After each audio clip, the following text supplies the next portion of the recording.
Bonjour à tous, j'espère que vous allez bien. Bienvenue pour ce nouveau numéro du Petit Exo de Colle, aujourd'hui numéro 140. Et qui dit nouvelle dizaine dit petit discours, hein, je ne peux pas m'en empêcher à chaque fois que je passe une dizaine, que ce soit pour les petits exos de colle ou pour les exos de colle.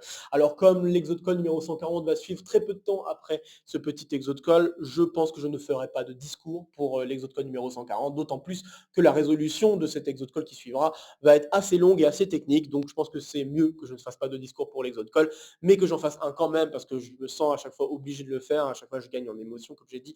Je vais en faire un là pour le petit exo de code numéro 140.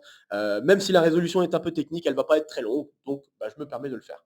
Euh, Par quoi commencer, à vrai dire? Il y a tellement de choses que j'aimerais dire. La première chose que je vais dire, c'est bah, on va bientôt fêter les 5 ans de la chaîne. Voilà, en janvier prochain. Je trouve ça fou parce qu'au tout début, on m'aurait dit, «Dans 5 ans, tu fais encore du YouTube».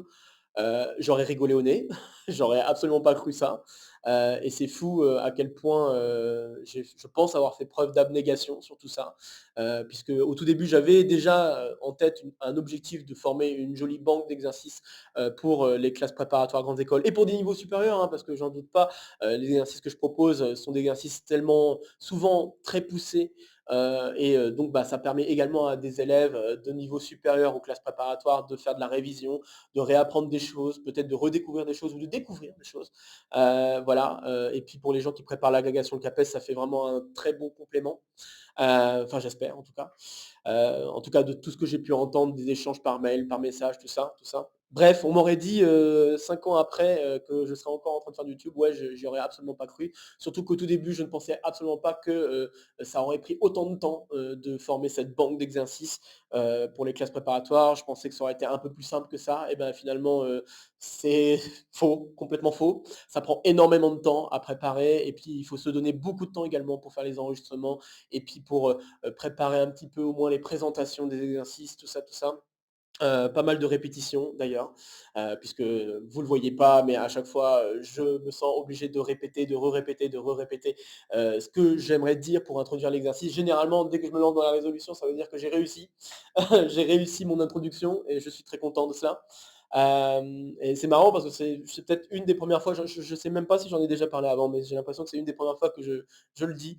Voilà donc c'est de l'abnégation, hein, il n'y a pas d'autre mot, je pense que comme beaucoup d'autres domaines, bon, spécialement pour les mathématiques, mais pas que, hein, je pense qu'il y a eu d'autres moments où j'ai fait preuve d'abnégation je pense que là, bah, voilà, c'est encore une fois une preuve d'abnégation et je trouve ça, incroyable, et puis, bah, je dois vous avouer que vous me donnez aussi beaucoup de force pour pouvoir continuer à vous proposer du contenu mathématique parce que, évidemment, oui, je pourrais, m'amuser à faire des mathématiques, des enregistrements dans mon coin, mais s'il n'y avait pas des retours, des échanges par mail, des échanges par, commentaires sur les vidéos ou voire même des fois des petits moments de vidéoconférence pendant lesquels on échange de mathématiques, où on échange de cursus, des choses comme ça, où on me demande parfois des conseils pour savoir qu'est-ce que, je peux faire, par la suite, si je veux terminer dans tel ou tel endroit.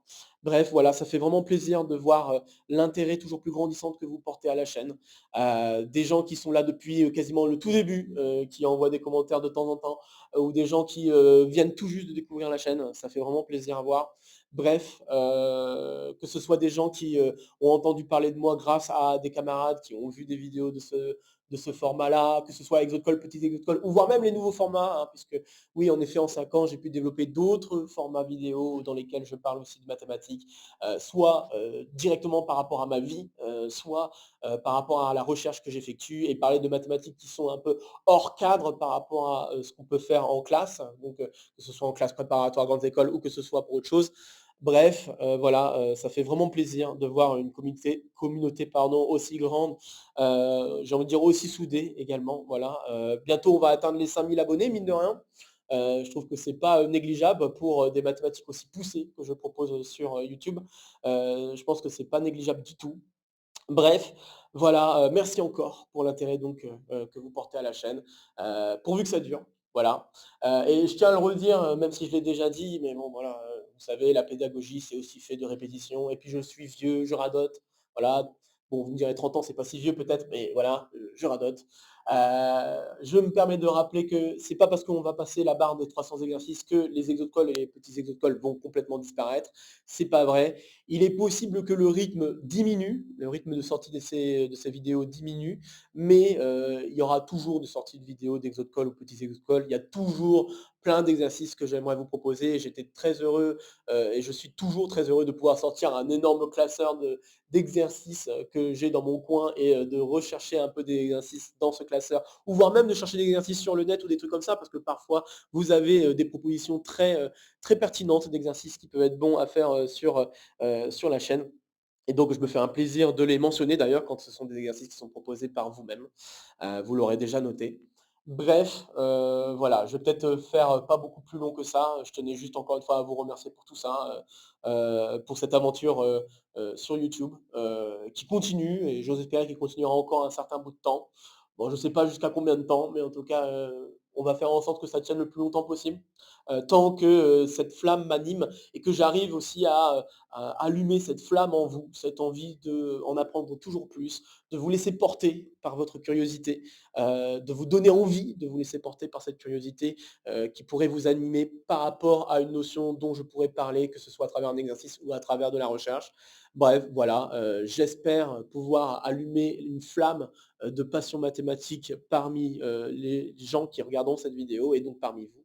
Bref, voilà, encore un grand merci. Et puis, bon, bah, je ne sais pas comment terminer ce discours, alors je vais me lancer directement dans la vidéo et l'exercice du jour. Je pense que voilà, ça nous fait une petite transition un peu bizarre, mais c'est pas grave. Donc aujourd'hui, oui, petit exo de colle numéro 140.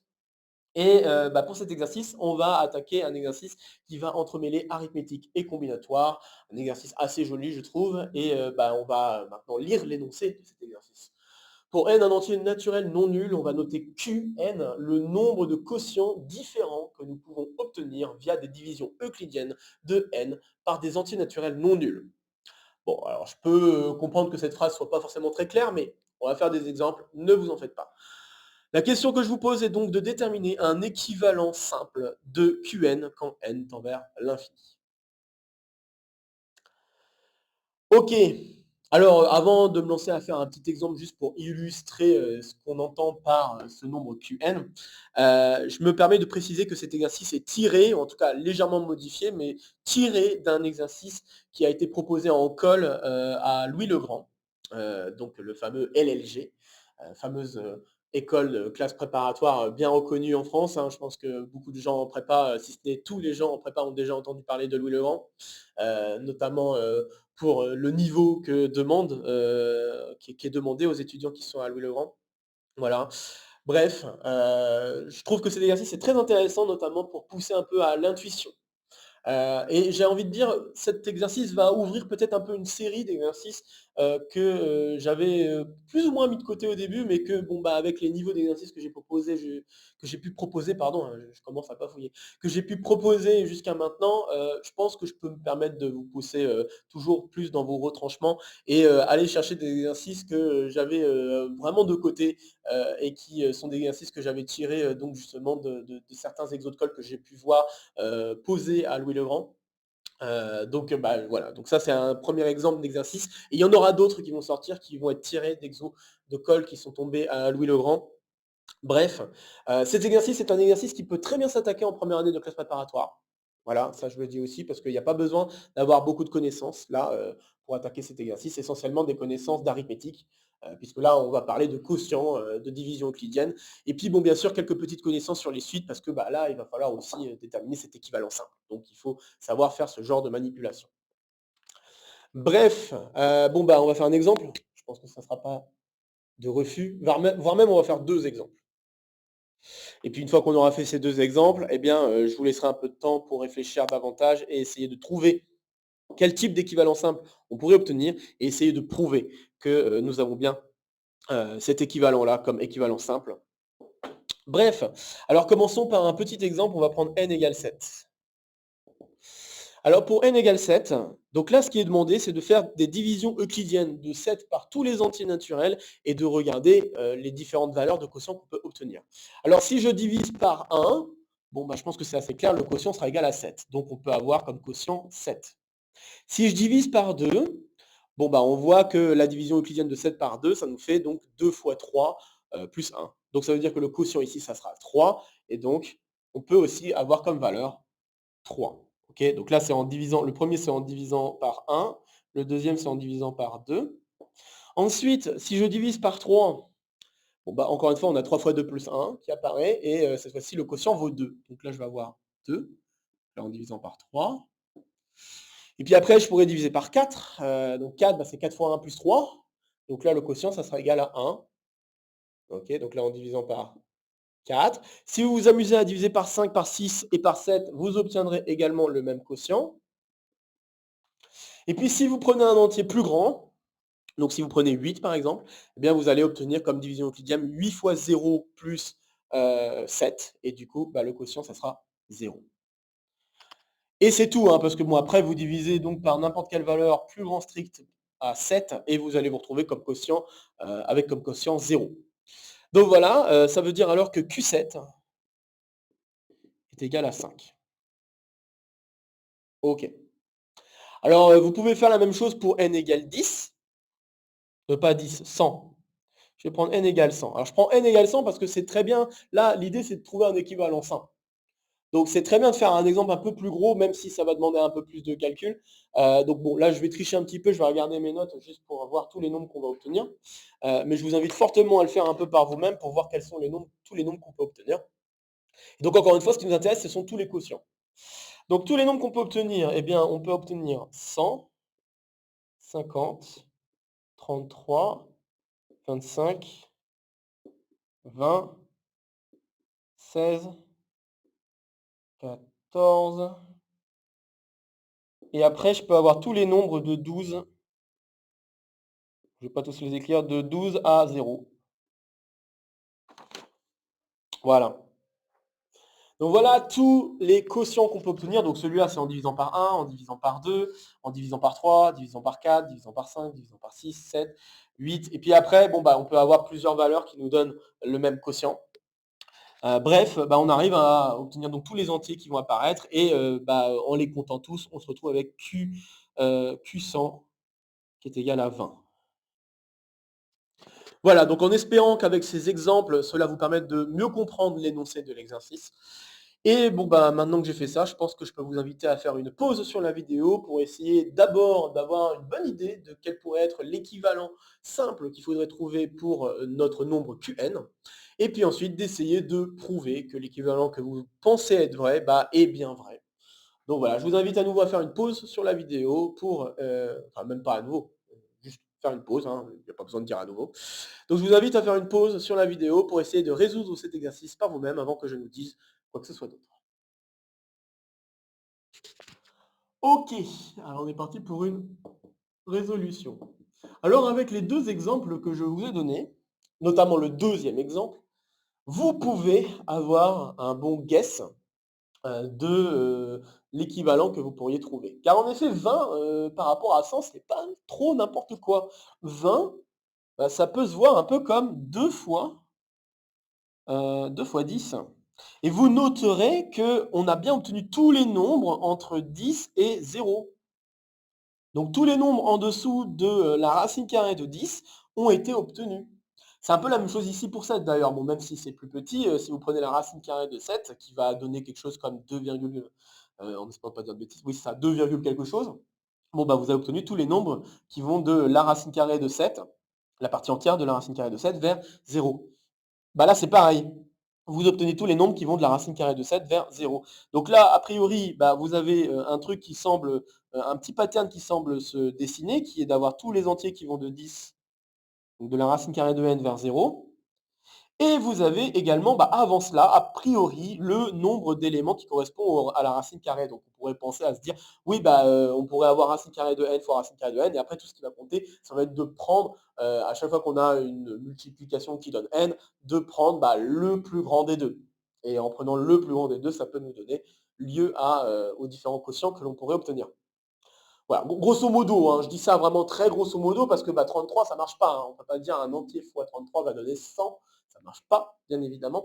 Mais bref, ça vous donne juste une petite idée rapide de pourquoi, enfin de quel pardon, plutôt de quel équivalent pourrait fonctionner pour notre Qn. Donc, a priori, la conjecture qu'on peut poser des suites de ces deux exemples, et puis bon, je vous invite fortement à faire d'autres exemples hein, pour vraiment avoir un bon pressentiment sur la conjecture. La conjecture qui semble se dessiner, c'est de dire que Qn est équivalent à 2 fois racine de n, quand n tend vers l'infini. Bon, alors maintenant qu'on a la conjecture, eh bien, on va essayer de prouver cette conjecture. Alors pour prouver cette conjecture, on va noter une première chose. Si je prends K un entier naturel non nul, eh bien le quotient de n par K, eh bien on peut donner une expression explicite de ce quotient. Cette expression explicite, c'est tout simplement la partie entière de la division de n par K. Tout simplement. Hop. Donc en effet, si vous prenez cette valeur-là, vous pouvez écrire que n c'est égal à k fois partie entière de n sur k, plus un reste, et ce reste, ça va être en effet quelque chose qui va être compris entre 0 et k strictement. Bref, donc quotient, ça sera peut-être mieux avec un t, je crois. Je sais même plus si on écrit quotient avec un t ou pas, je suis fatigué. Bon, je crois qu'on met pas de t. Hein. Alors, on va pas mettre de t, puis s'il y avait un t, tant pis. Donc, ça c'est fait. Alors maintenant que j'ai exprimé ce quotient, j'aimerais bien essayer de montrer ce que j'ai commencé à vous dire ici. C'est-à-dire le fait que, à partir d'un certain rang, on a tous les entiers qui sont plus petits qu'un entier donné. Donc, c'est-à-dire que là, par exemple, on a tous les entiers à partir de 12. Bon, là, même à partir de racine carrée de n. Là, ce qui m'intéresserait, c'est peut-être à partir de racine carrée de n. Et à partir de cette chose-là, on peut se poser la question, quel genre de conditions il faudrait vérifier sur les calculs de parties entières pour vérifier si on fait bien le tour de tous les entiers à partir d'un certain rang. Et en fait, une condition qui va se dessiner, ça va être le fait de demander que deux divisions successives, donc n sur k et n sur k plus 1, la différence de ces deux nombres-là soit plus petite que 1. Si vous faites ça, eh bien vous allez être assuré que les parties entières sont soit égales, soit diffèrent juste de 1. Et ça me permet d'assurer que tous les entiers qui vont suivre, si k est assez grand, vont être nécessairement, vont donner nécessairement soit la même partie entière, soit la partie entière moins 1. Donc voilà, donc, je vais juste dire quel est le pattern qui a l'air de se dessiner. Donc le pattern qui avait l'air de se dessiner, c'est que à partir d'un certain rang, un certain K0, il semblerait, hop, hop, il semblerait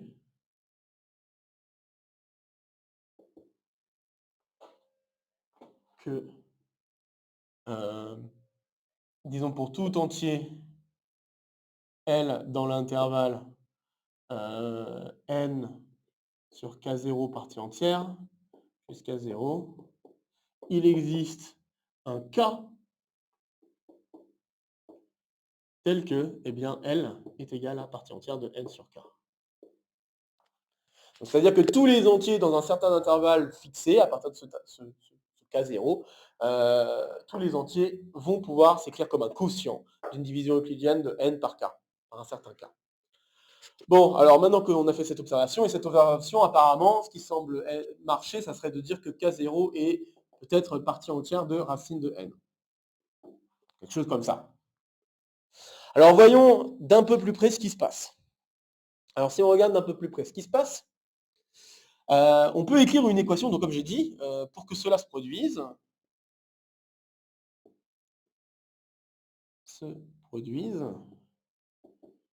une condition importante serait que n divisé par k moins n divisé par k plus 1, donc c'est une valeur positive, hein. Oui, c'est une valeur positive, et ça doit être inférieur ou égal à 1. On peut assurer que si on a ça, alors on est assuré que la partie entière de n sur k plus 1 soit est égale à la partie entière de n sur k, ou alors la partie entière de n sur k moins 1. Et donc, en faisant ça, si on regarde, si on cherche à résoudre en fait une équation par rapport à ça, donc l'équation que j'ai commencé à écrire, avec comme inconnu k, si on résout cette équation et qu'on détermine pardon, toutes les valeurs de k qui permettent d'assurer cette inégalité, eh bien, on pourra peut-être déterminer les valeurs entières successives qu'on arrive à atteindre. Et probablement arriver à une valeur de k0 qui permet de satisfaire la propriété qui est au-dessus. Alors maintenant que j'ai dit ça, bon bah, on va résoudre cette équation. Donc résolvons. Alors, autre note d'ailleurs, peut-être autre note importante, qui va être importante pour aussi la suite de la résolution, c'est que si l'inégalité n'est pas satisfaite, donc là notamment que n sur k moins n sur k plus 1 est strictement plus grand que 1, alors on est assuré que la partie entière de n sur k est plus grande strictement à la partie entière de n sur k plus 1. Donc autrement dit, si je prends des valeurs de k qui ne satisfont pas l'inégalité qui est ici, je suis assuré que les divisions euclidiennes que j'obtiens vont être distinctes. Et vous pouvez vous amuser à le revérifier ici. Hein. Au début, en effet, on a division euclidienne par 1, par 2, par 3, par 4, par 5. C'est vraiment ce que j'ai dit tout à l'heure, hein, par 5, par 6, par 7. Vous voyez que là, on n'a que des nombres, des quotients qu'on a pu obtenir en faisant des divisions euclidiennes avec des valeurs distinctes. Toutes distinctes. Et il y a un moment donné où bah, on va commencer à satisfaire cette condition. Et en satisfaisant cette condition, eh bien, on va être assuré que bah, finalement tous les entiers à partir de cette partie entière vont être atteints comme quotient d'une division euclidienne. Donc c'est exactement comme ça qu'on va procéder et on va donc résoudre cette équation, cette inéquation avec comme inconnu k. Alors je vais peut-être effacer un petit peu. J'aimerais garder l'exemple sous les yeux parce que je pense que ça peut aider aussi à voir un petit peu plus clair sur ce qui va se produire. Voilà, je vous ai donné un petit peu les pistes. Je vous invite à faire une pause sur la vidéo ou à faire demi-tour. Hein, c'est fait pour ça quand même, le support vidéo, donc n'hésitez pas à le faire. Là, je vais me permettre d'effacer parce que j'ai besoin de place. Hop, parfait. Et donc je vais résoudre. Maintenant que je vous ai un peu motivé tout ça et que je vous ai mis en avant cette condition qui semble assez importante à satisfaire pour assurer les conditions qui sembleraient se dessiner pour avoir les quotients qui apparaissent de n, eh bien, on va résoudre l'inéquation suivante, donc n sur k moins n sur k plus 1 est inférieur ou égal à 1. Alors, bah ça, c'est équivalent à dire, si on met tout sous le même dénominateur, à n divisé par k fois k plus 1, inférieur ou égal à 1. Hein, donc ça fait k plus 1 moins k au numérateur qui donne 1, puis après divisé par le dénominateur commun, k fois k plus 1. On va donc multiplier tout par k fois k plus 1, je pense que vous le voyez venir, puis on va mettre n de l'autre côté, et cela nous donne lieu à une inéquation du second degré, hein, une équation polynomiale du second degré, k carré plus k moins n.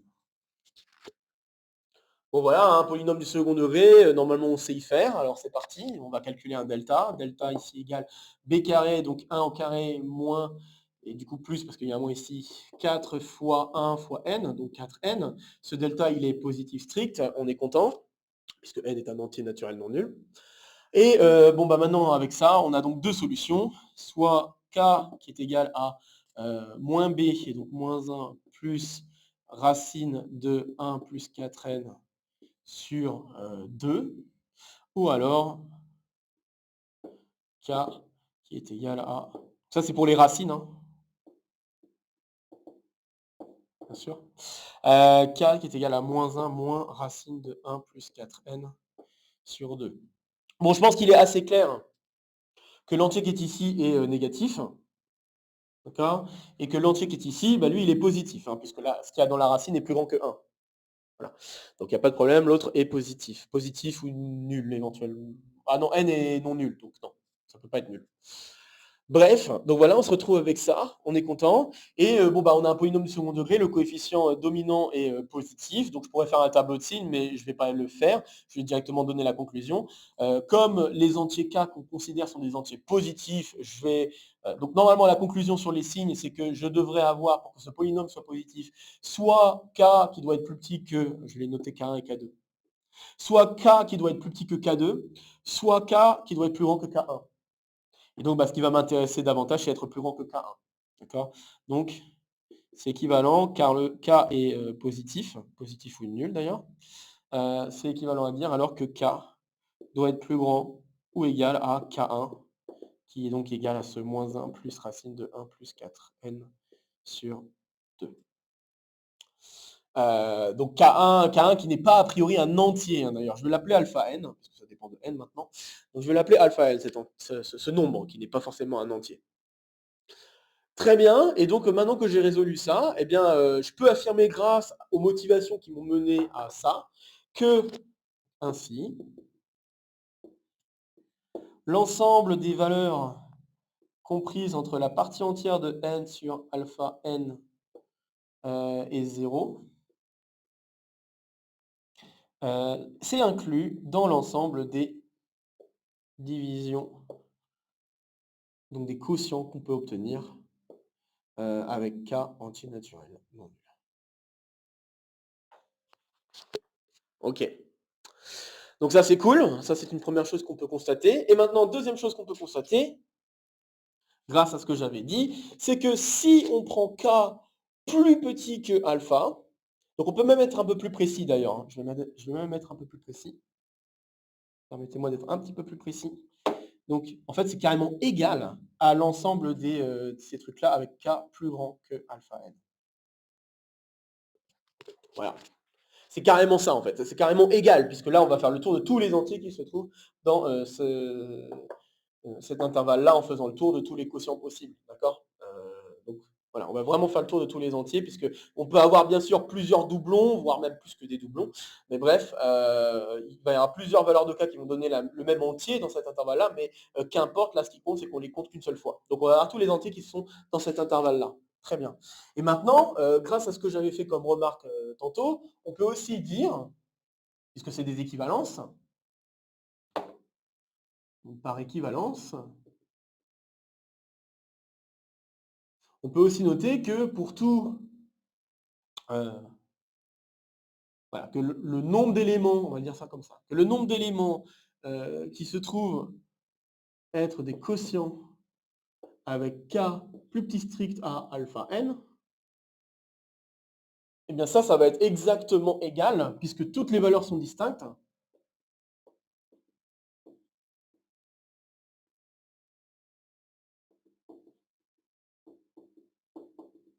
okay. Puisque toutes les valeurs sont distinctes, ça va être égal à exactement le nombre de entiers que nous avons entre 1 et alpha n. Donc là, justement, le nombre d'entiers, ça va être 1 moins partie entière de alpha n, j'imagine, ou quelque chose du genre. Si c'est pas partie entière, c'est peut-être partie... Alors, réfléchissons 2 secondes.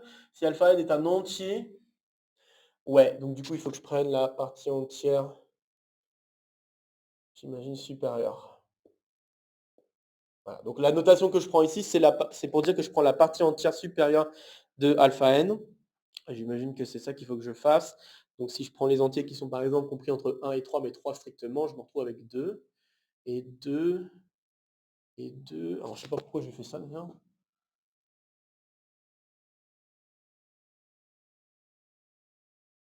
Non mais ça doit être partie entière en fait.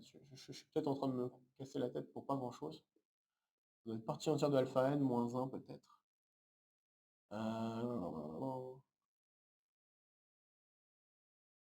Ouais, il y a juste une petite subtilité qui m'embête, c'est quand si alpha n est un entier en fait. C'est ça qui m'embête comme petite subtilité. Parce que bon, normalement c'est juste partie entière de alpha n. Moi je vais écrire comme ça. Partie entière de alpha n si alpha n n'est pas un entier. Et sinon c'est alpha n moins 1 sinon. Voilà, on va dire ça. Je pense que ça sera plus simple comme ça. Bref, donc on a ça, et puis on sait que toutes les valeurs qui sont ici sont aussi distinctes, et ces valeurs qui sont ici, on en a, la question que vous pouvez vous poser, c'est combien on en a? On en a exactement le nombre d'éléments qu'il y a dans cet intervalle. Donc là, ici, le nombre d'éléments qu'on a dans cet intervalle, peu importe, je l'écris comme ça va être partie entière de n sur alpha n, moins, plus 1. Voilà. Ouais, je fais pas de bêtises. Très bien, donc on se retrouve avec ça. Ok, cool. Et donc c'est fini, hein, parce que là j'ai pu traiter tous les quotients qu'on obtient pour k plus grand que alpha n, et là tous les quotients qu'on obtient pour k plus petit strict à alpha n. Donc bah, en fait, là, j'arrive à donner une cardinalité de l'ensemble des quotients que j'obtiens en disant, bah, ça va être la somme de cette valeur-là avec la valeur qui est ici, qui vaut ce truc-là. Donc Qn, grâce à tout ce que je viens de faire, je peux arriver à la conclusion que Qn, alors Qn, c'est égal à, donc d'une part, soit, donc là, c'est vrai qu'il y a encore une fois un choix sur deux écritures pour l'instant, mais partie entière de alpha n ou alpha n moins 1, plus bah, ensuite cette valeur-là, donc partie entière de n sur alpha n plus 1. Et là, plus partie entière de euh, n sur alpha n plus 1. Donc là, c'est si alpha n est un entier. Si alpha n n'est pas un entier. Mais vous allez voir que ça va avoir peu d'importance pour conclure. Hop. Ça va avoir peu d'importance pour conclure. Donc après, vous pouvez vous amuser peut-être à vérifier les expressions que je viens d'obtenir. Donc peut-être juste pour voir. Donc alpha n, c'était moins 1 plus racine de 1 plus 1 plus 4n sur 2. Donc là, si je prends n égale 7, donc n égale 7, j'obtiens quoi? J'obtiens moins 1 plus racine de 28, 29, c'est ça? Donc moins 1 plus racine de 29 divisé par 2. Et je pense qu'un entier qui ne doit pas être très loin de ça, donc ça c'est pas très loin de 5, donc ça fait 4 divisé par 2, ça fait 2, je pense. Je pense que ça doit faire 2, quelque chose comme ça. Ça doit être 2 ou 3, c'est soit 2, soit 3. Si je prends 2, j'ai quoi? Je vais avoir... donc là, c'est pas, le alpha n n'est pas un entier, donc je me retrouve avec 2 moins 1, plus la division de 7 par 2 qui donne 3, et après plus 1, je pense que c'est ça qui se passe. Voilà, c'est ça. Et du coup, on trouve bien 5.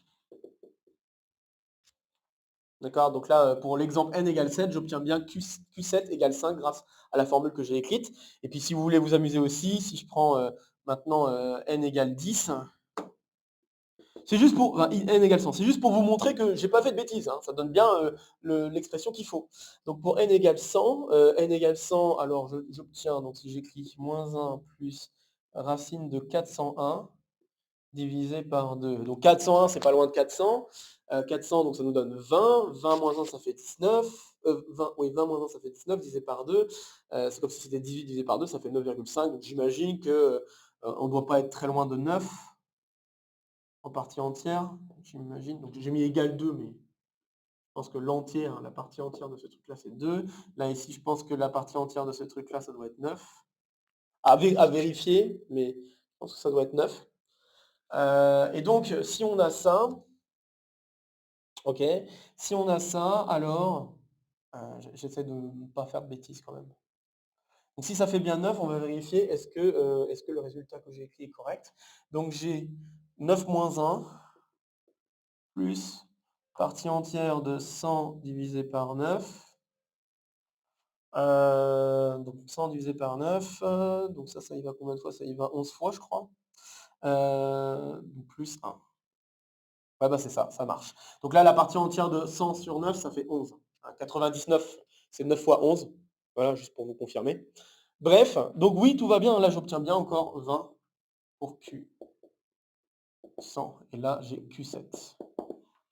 Voilà, donc c'est juste pour vous mettre en avant que j'ai pas fait de bêtises dans ma façon d'énumérer les éléments qui devaient être là pour obtenir la valeur de Qn. Bref, ceci étant dit et confirmé, on va pouvoir conclure en déterminant un équivalent de alpha n au final. Alors alpha n, je l'ai effacé, j'aurais peut-être pas dû l'effacer. Donc alpha n, c'était égal à moins 1 plus racine de 1 plus 4n sur 2. Et donc bon bah là, a priori, un équivalent simple que l'on pourrait sortir de alpha n. Je pense que ça devrait être assez clair. Le terme le plus fort, c'est lui là-haut, c'est 4, c'est racine carrée de 4n qui vaut 2 racines de n. Et donc au final, en simplifiant avec le divisé par 2, on se retrouve avec racine de n. Donc c'est assez clair que alpha n est équivalent à racine de n quand n tend vers l'infini. Nickel. Et donc bah après, que dire de la partie entière de n sur alpha n? Bon bah alpha n, c'est équivalent à racine de n. Et partie entière, donc là, on est en train de tendre vers plus infini, au passage. Donc comme on est en train de tendre vers plus infini, il est assez clair que ce truc-là, donc vous pouvez vous amuser à refaire les trucs avec les parties entières. Mais vous avez que n sur alpha n étant équivalent à n sur racine de n, qui est égal donc à racine de n, ça tend vers plus infini quand n tend vers l'infini. Et donc par conséquent, bah, la partie entière de n sur alpha n est équivalente à n sur alpha n. D'accord? Donc quand vous avez une suite d'éléments qui tend vers plus infini, il est assez clair de montrer, enfin, c'est assez évident de voir que la partie entière de la suite d'éléments qui tend vers plus infini, c'est équivalent à ça, juste en utilisant les inégalités classiques, hein. C'est vraiment le fait que vous pouvez dire que la partie entière de n sur alpha n est comprise entre n sur alpha n et n sur alpha n moins 1. Et après, vous divisez le tout par n sur alpha n. Vraiment, c'est pas très difficile du tout. Donc, avec ces équivalents, on se retrouve avec un équivalent en racine de n, là aussi. Donc, je vais couper là et racine de n. Clac, clac, clac. Et donc, bah, ça veut dire alors que Qn, quitte à écrire avec un petit taux de racine de n, si vous voulez, eh bien, je peux écrire que c'est égal, quand n tend vers l'infini, un comportement asymptotique à racine de n, plus, bon, le moins 1 va être gobé par le petit taux de racine de n, parce que c'est un petit taux de racine de n. Lui aussi, c'est un petit taux de racine de n. Pareil pour le truc là qui tend vers plus infini, je ne l'ai pas écrit, mais ça aussi, ça marche, hein, pas de problème. Donc, on se retrouve finalement avec racine de n plus racine de n. Bien sûr, on ne peut pas additionner les équivalents n'importe comment. Là, je fais une addition plutôt en disant que mes équivalents, je peux les réécrire comme un développement, une espèce de développement asymptotique de ma suite, en disant que bah là, le fait d'avoir ça, ça me dit que n sur alpha n, c'est racine de n plus petit o de racine de n quand n tend vers l'infini. Je peux faire ça. Et en faisant ça, bah là, je peux additionner. D'accord? Et je fais la même chose ici, juste pour que ce soit clair. Du coup, j'obtiens en effet 2 racine de n plus petit o de racine de n.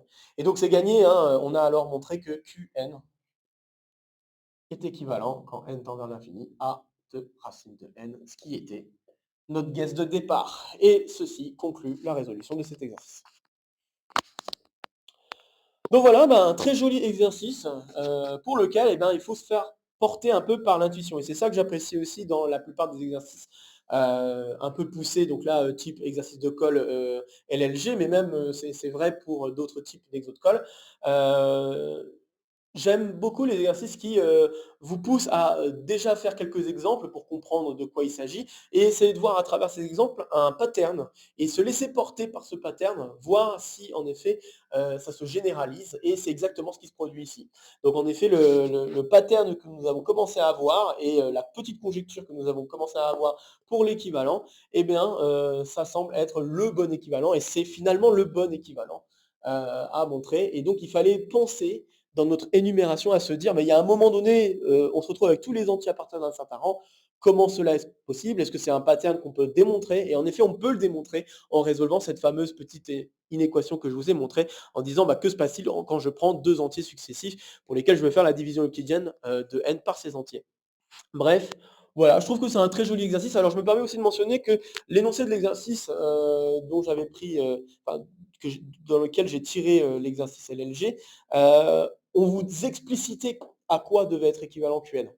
Moi, je ne l'ai pas fait, exprès pour vous pousser un peu à l'intuition et vous pousser à faire des exemples, pour essayer de commencer à avoir quelque chose qui vous permettrait de conclure, ou en tout cas, commencer à avoir quelque chose qui vous permet déjà d'abord de conjecturer quel est le résultat qu'on pourrait obtenir pour l'équivalent. Et puis une fois que vous avez cette conjecture, essayez de voir par vous-même comment on peut démontrer cette conjecture en jouant avec une double énumération, en distinguant un cas plus petit qu'une certaine valeur et un cas plus grand qu'une certaine valeur, de façon à ce qu'on a bien deux patterns distincts. La première partie où on va se retrouver avec que des nombres qui sont tous distincts, et la deuxième partie où on va se retrouver avec tous les entiers possibles à partir d'une certaine valeur dans les quotients possibles. Bref, voilà, avant de me répéter, je vais peut-être m'arrêter ici. Donc comme d'habitude, n'hésitez pas à partager la vidéo si vous connaissez des camarades qui pourraient être intéressés par cette vidéo ou par le contenu de la chaîne de manière plus générale. N'hésitez pas à laisser en commentaire vos questions, vos remarques, vos retours concernant cet exercice. Un petit pouce, ça fera plaisir. Voilà, écoutez, encore une fois, je suis très heureux de continuer à vous partager cette passion mathématique qui est la mienne et pourvu que ça dure. Bref. Ici, ce sera pour me soutenir. Ici, ça sera pour vous abonner. N'oubliez pas d'activer la clochette, bien sûr. De nouvelles vidéos vont se proposer à vous pour continuer à faire le tour de la chaîne. Et sur ce, je vous retrouve très vite pour de prochaines aventures mathématiques. Portez-vous bien et à très bientôt. Salut à tous.